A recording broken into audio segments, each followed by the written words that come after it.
فبدل الذین ظلموا قولا غیر الذی قیل لهم، تو ان میں سے جو ظالم تھے، جو بد کردار تھے، انہوں نے بدل دیا، ایک اور قول اختیار کر لیا اس قول کی جگہ جو انہیں کہا گیا تھا حتہ حتہ، انہوں نے کہنا شروع کیا حنطہ حنطہ، ہمیں تو گیہوں چاہیے گیہوں چاہیے۔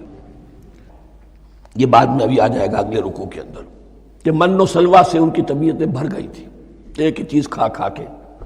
اب وہ کہہ رہے تھے کوئی چیز ہمیں جو ہے زمین کی روئیدگی میں سے، پیداوار میں سے، تو وہ ان کے زبان پر انہوں نے مذاق اڑاتے ہوئے گویا کہ حضرت موسیٰ علیہ السلام کے ذریعے سے حکم ملا ہے، استہزاء کر رہے ہیں، حتۃ کی بجائے حنطۃ۔ فانزلنا علی الذین ظلموا رجزا من السماء بما كانوا یفسقون، تو جن لوگوں نے یہ حرکت کی تھی ان پر ہم نے آسمان سے ایک بہت بڑا عذاب نازل کیا۔ تورات سے معلوم ہوتا ہے کہ پلیگ آئی اور جنہوں نے یہ حرکت کی تھی وہ سب کے سب ہلاک ہو گئے یریکو کے اندر، بما كانوا یفسقون، بسبب اس نافرمانی کے جو انہوں نے کی۔ وَإِذِ اسْتَسْقَىٰ مُوسَىٰ لِقَوْمِهِ فَقُلْنَا اضْرِب بِّعَصَاكَ الْحَجَرَ۔ اب یہ پھر صحرائے سینا کا واقعات آ رہے ہیں، ان میں ترتیب زمانی نہیں ہے۔ اریحا کی فتح جو ہے حضرت موسیٰ کے بعد ہے، لیکن اب یہاں پہ پھر ابھی وہ جو صحرائے تیہ میں جب بھٹک رہے تھے پھر اس کا ذکر ہے۔ وَإِذِ اسْتَسْقَىٰ مُوسَىٰ لِقَوْمِهِ فَقُلْنَا اضْرِب بِّعَصَاكَ الْحَجَرَ، اور جب کہ موسیٰ کی قوم نے موسیٰ سے پانی طلب کیا۔ اب صحرا میں آپ کو معلوم ہے جہاں پڑاؤ تھا اب وہاں پانی نہیں ہے، 6 لاکھ ہو 7 لاکھ ہو کتنے افراد ہو، پانی چاہیے۔ وَإِذِ اسْتَسْقَىٰ مُوسَىٰ لِقَوْمِهِ فَقُلْنَا اضْرِب بِّعَصَاكَ الْحَجَرَ، تو ہم نے کہا کہ اپنے عصا سے ضرب لگاؤ چٹان پر۔ فَانْفَجَرَتْ مِنْهُ اثْنَتَا عَشْرَةَ عَيْنًا، تو اس سے 12 چشمے پھوٹ بہے۔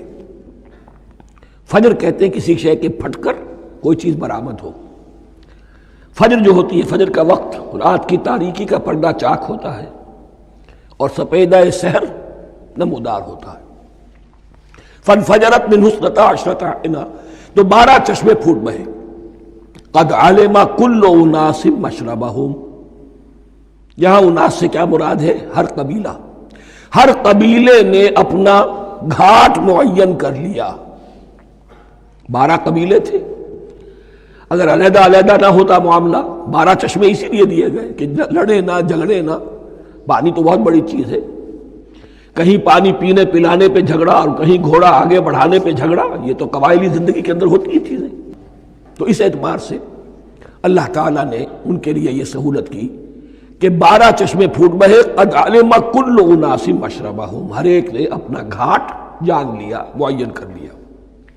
کلوا واشربوا من رزق اللہ، گویا کہ کہہ دیا گیا کہ کھاؤ اور پیو اللہ کے رزق میں سے۔ ولا تعثوا فی الارض مفسدین، اور زمین میں فساد مچاتے نہ پھرو۔ کھانے پینے کے لیے پانی بھی ادھر آ گیا، کھانے کے لیے من و سلوہ آ گیا۔ اب دیکھیے ان کی ناشکری۔ وَإِذْ قُلْتُمْ يَا مُوسَىٰ لَن نَّصْبِرَ عَلَىٰ طَعَامٍ وَاحِدٍ، یاد کرو جب کہ تم نے کہا تھا اے موسیٰ ہم ایک کھانے پر تو صبر نہیں کر سکتے، کھا کھا کے بکھتا گئے ہیں من و سلوہ۔ فَادْعُ لَنَا رَبَّكَ، تو ذرا اپنے رب سے دعا کرو، پکارو ہمارے لیے اپنے رب کو۔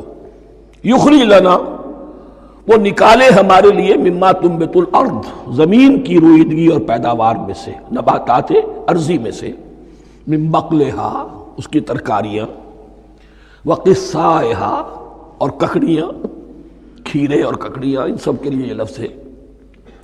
وفومہا، ایک ترجمہ گیہوں کیا گیا ہے لیکن میرے نزدیک زیادہ صحیح ترجمہ ہے لہسن، اور سرائے کی زبان میں بھی اور ممکن ہے کہ سندھی میں بھی ہو تھوم، تھوم کہتے ہیں لہسن کو، یہ فوم کی بدلی ہوئی شکل ہے، اس لیے کہ یہی علاقہ ہے جس میں عرب آئے تھے، تو عربوں کی زبان کے بہت سے الفاظ جو ہیں اس سرائے کی زبان میں خاص طور پر وہ بہت زیادہ، تو تھوڑی سی شکل بدل کر وہ کافی تعداد میں موجود ہے۔ وعدسہا، اور دال خاص طور پر مسور کی، وبصلہا، اور پیاز۔ اب جو چٹخارے جس سے بنتے ہیں سالن کے، ان کی زبانیں وہ چٹخارے مانگ رہی۔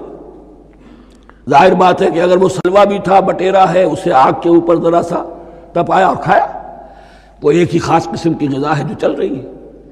اسی طرح من جو ہے وہ ایک خاص قسم کا سیریل ان کے لیے بن گیا ہے.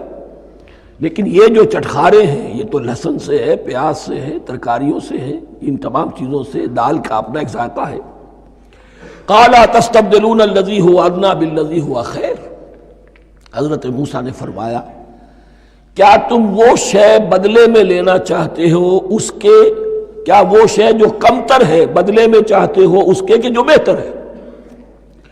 من و سلوہ کہیں بہتر ہے اللہ کی طرف سے جو تمہیں دیا گیا ہے. تم اس سے تمہارا جی بھر گیا ہے، اس کو ہاتھ سے دے کر چاہتے ہو کہ یہ ادنا چیزیں تمہیں ملے. اہبطوا مصرا، اب یہ لفظ آ گیا اہبطوا. اب ظاہر بات ہے یہ آسمان سے زمین پر اترنے کے لیے لفظ نہیں ہے اہبطوا. یہاں اس کا ترجمہ صحیح ہوگا سیٹل ڈاؤن سم ویئر. اگر زمین کی یہ چیزیں چاہیے تو کہیں سیٹل ہو جاؤ اور کاشت کرو، بیج ڈالو، آبیاری کرو، یہ ساری چیزیں تمہیں مل جائیں. اہبطوا مصرا، کہیں سیٹل ڈاؤن ہو جاؤ، کہیں اتر پڑو کسی بستی میں، کسی علاقے میں. فإن لكم ما سألتم، تمہیں مل جائے گا جو کچھ کہ تم نے مانگا. وَضُرِبَتْ عَلَيْهِمُ الذِّلَّةُ وَالْمَسْكَنَةُ وَبَاءُوا بِغَضَبٍ مِّنَ اللَّهِ. اب یہ ہے ان کی وہ خباثتیں، ان کے وہ ناشکریاں، ان کی وہ معصیتیں، ان پر جو آخری حکم دیا جا رہا ہے، جو اگر آپ برا نہ مانیں تو میں عرض کروں گا آج یہود پر اتنا اپلیکیبل نہیں ہے جتنا مسلمانوں پر ہے. ضربت علیہم الذلۃ والمسکنۃ وباؤوا بغضب من اللہ. ذلت اور مسکنت، کم ہمتی ان پر تھوپ دی گئی. ضربت علیہم، it was heaped upon them. The humiliation was heaped upon them. ضربت علیہم الذلۃ والمسکنۃ وباؤوا بغضب من اللہ، اور وہ اللہ کا غضب لے کر لوٹے. وہی امت جس کے بارے میں فرمایا وَأَنِّي فَضَّلْتُكُمْ عَلَى الْعَالَمِينَ، اسی امت کا پھر یہ حشر ہوا. کیوں ہوا؟ نافرمانی. تمہیں کتاب دی تھی کہ تم پیروی کرو، تمہیں کتاب دی تھی کہ اسے قائم کرو. وَلَوْ أَنَّ أَهْلَ الْكِتَابِ أَقَامُوا التَّوْرَاةَ وَالْإِنْجِيلَ وَمَا أُنزِلَ إِلَيْهِمْ مِنْ رَبِّهِمْ لَأَكَلُوا مِنْ فَوْقِهِمْ وَمِنْ تَحْتِ أَرْجُلِهِمْ. اگر یہ تورات اور انجیل کو قائم کرتے، نافذ کرتے، تو نعمتیں زمین بھی اگلتی، ان کے قدموں کے نیچے سے نعمتیں جو ہیں وہ پھوٹتی، اور ان کے سروں کے اوپر سے بھی بارش ہوتی نعمتوں کی. لیکن اگر تم نے اس کو چھوڑ کر اپنی خواہشات، اپنے نظریات، اپنے خیالات، اپنا تمرد، اپنی سرکشی، اپنی حاکمیت، اپنی مصلحتیں، اپنی عقل، اس کو بالا تر کیا، تو پھر جو قوم اللہ کے قانون کی، اللہ کی ہدایت کی، اللہ کی کتاب کی امین ہوتی ہے دنیا میں، وہ اللہ کی ریپرزنٹیٹیو ہوتی ہے، نمائندہ ہوتی ہے. اگر وہ اپنے عمل سے مس ریپرزنٹ کرے اللہ کو، تو وہ کافروں سے بڑھ کر مغضوب اور کافروں سے بڑھ کر مبغوض ہو جاتی ہے. مغضوب بھی، مبغوض بھی. اس لیے کافروں کو تو دین پہنچانا تمہارے ذمہ تھا.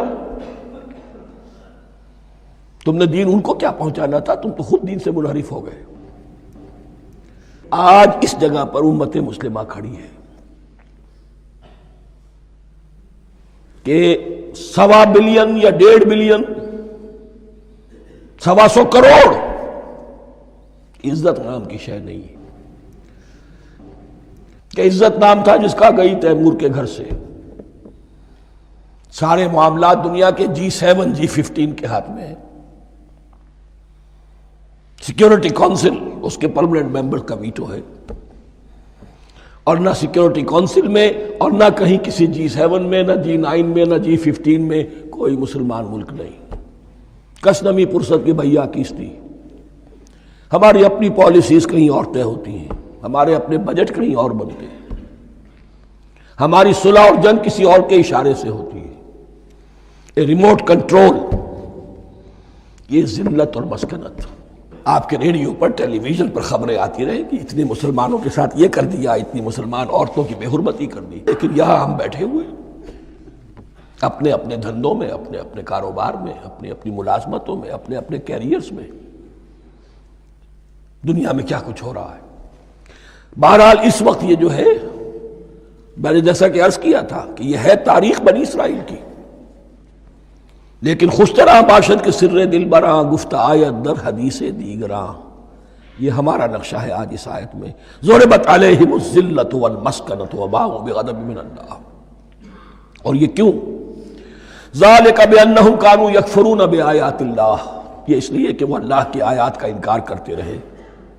وَيَقْتُلُونَ النَّبِيِّينَ بِغَيْرِ الْحَقِّ، اللہ کے نبیوں کو ناحق قتل کرتے رہے۔ ہمارے ہاں بھی مجددین امت میں سے کتنے ہیں جو جیلوں میں ڈالے گئے، جن کو ایسی ایسی مار پڑی ہے کہ کہا جاتا ہے کہ ہاتھی کو بھی وہ مار پڑتی تو برداشت نہ کرتا۔ احمد ابن حنبل کے ساتھ کیا ہوا؟ ابو حنیفہ جیل میں انتقال کیا، امام مالک کے کندھے کھینچ دیے گئے، اتار دیے گئے، منہ کالا کر کے اور اونٹ پر بٹھا کر پھرایا گیا۔ امام دار الہجرہ شیخ احمد سرہندی جیل میں رہے، سید احمد بریلوی اور ان کے ساتھیوں کو خود مسلمانوں نے تہہ تیغ کیا ہے۔ بہرحال یہ داستانیں ہیں، اب نبی تو کوئی نہیں آئے گا، ان کے ہاں نبی تھے، ہمارے ہاں مجددین ہیں، علماء حق ہیں، جیسے کہ حدیث بھی ہے علماء امتی کا انبیاء بنی اسرائیل، تو جو انہوں نے انبیاء کے ساتھ کیا ہم نے مجددین اور علماء کے ساتھ کیا۔ ذالک بما عصوا وکانوا یعتدون، اور یہ ہوا ان کی نافرمانیوں کی وجہ سے اور حد سے تجاوز کرنے کی وجہ سے۔ اللہ تعالیٰ تو ظالم نہیں ہے، اللہ نے تو اونچا مقام دیا تھا، ہمیں بھی خیر امت قرار دیا، کنتم خیر امت اخرجت للناس تأمرون بالمعروف وتنہون عن المنکر وتؤمنون باللہ۔ اب اگر ہم نے وہ اپنا مشن چھوڑ دیا تو ذلت اور مسکنت وہ ہمارا مقدر بن گئی۔ اللہ کا قانون اور اللہ کا عدل بے لاگ ہے، وہ فرام امہ ٹو امہ چینج نہیں ہوتا۔ سنت اللہ جو ہے لن تجد لسنت اللہ تحویلا ولن تجد لسنت اللہ تبدیلا، اللہ کی سنت بدلتی نہیں۔ بنی اسرائیل کا جو حشر ہوا آج وہ ہمارا ہو رہا ہے۔ بہرحال اس پر میری جو کتاب ہے سابق اور موجودہ مسلمان امتوں کا ماضی حال اور مستقبل، اس کا مطالعہ